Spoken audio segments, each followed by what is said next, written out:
జై శ్రీమన్నారాయణ. ఓం నమో భగవతే వాసుదేవాయ నమః. తిరుప్పావై 21వ పాశ్రం యొక్క భావం గురించి తెలుసుకోబోతున్నాం. అంతకంటే ముందుగా అయితే మన ఛానల్ని ఎవరైనా మొదటిసారి చూస్తున్నట్లయితే ప్లీజ్ లైక్ చేయండి, షేర్ చేయండి, సబ్స్క్రైబ్ చేయండి.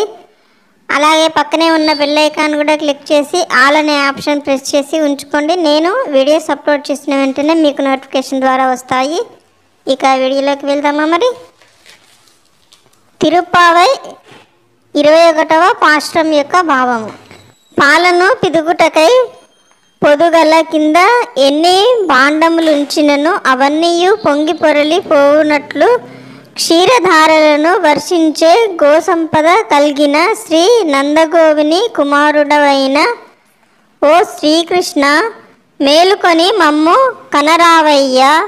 అప్రతిహత ధైర్య సాహసములను కలిగియును అశ్రిత పక్షపాతివై సర్వులకు ఆత్మస్వరూపుడవైన నీవు ఈ భూలోకమునందు అవతరించిన ఉజ్వల రత్న దీపమా, వేద ప్రమాణ ప్రసిద్ధుడా, ఆ వేదము చేతనైనను ఎరుక పడనంతటి మహామహిమాన్వితుడా, ఈ దీనులను కటాక్షించి మేలుకొనుము.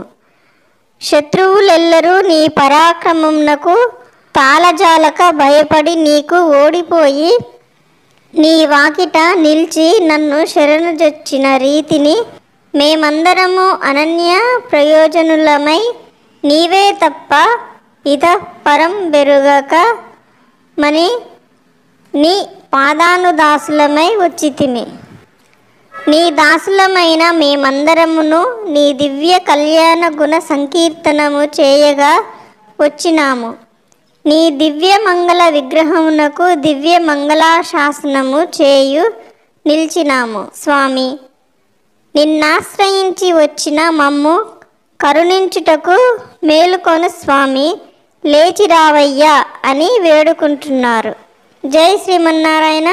ఓం నమో భగవతే వాసుదేవాయ నమః. ఓకే ఫ్రెండ్స్, ఈ వీడియో కనుక మీకు నచ్చినట్లయితే లైక్ చేయండి, షేర్ చేయండి, సబ్స్క్రైబ్ చేయండి. Thank you friends. Thank you very much.